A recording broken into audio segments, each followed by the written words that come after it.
We're looking at question 25 on the AP Statistics Midterm Review Packet, and this one you're given a good prompt, and I'm just going to go ahead and outline the prompt right now instead of reading the entire thing. We are given the shape, the center, the spread, and even the context, the variable being defined, and the direction. So in this prompt, we're told that we have an approximately normal distribution. It has a center of 90 grams.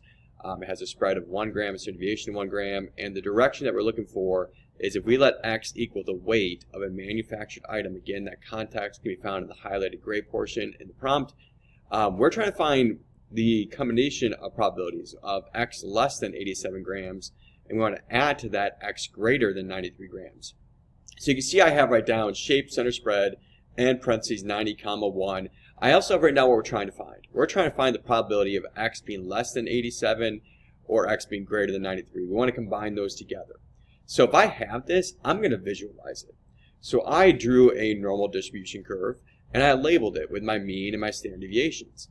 Now the reason why this is helpful is if we know we want to find 87 and 93, do you notice those are exact standard deviations away from the mean? I can see right now that I have 87 right here and I have 93 right here. So if I remember my empirical rule, I don't have to do any z-score calculations for this. So what I'm going to do is I'm going to remember my empirical rule. I am going to find what is on the outside of 87. So what is less than 87, what is on the outside, what is greater than 93. So the empirical rule says 68% lies within of the information lies within 1 standard deviation. 95% lies within 2 standard deviations, and 99.7% lies within 3 standard deviations. Notice that phrase, 99.7% lies within 3 standard deviations. One of those choices is 99.7. That's actually a trick.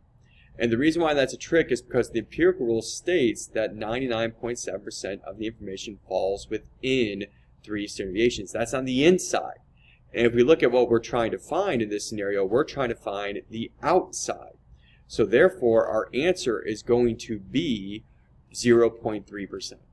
The trick answer is E, 99.7%, because you did not take into consideration the direction, less than 87 outside, greater than 93 outside.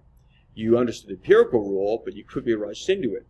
So those two are related. We wanted the outside, so the answer to this one is B, 0.3%. So I did not need to calculate z-scores. It's always nice to know the empirical rule because it can help you eliminate some choices as you're going through and even understand what your answer should look like before you start a problem.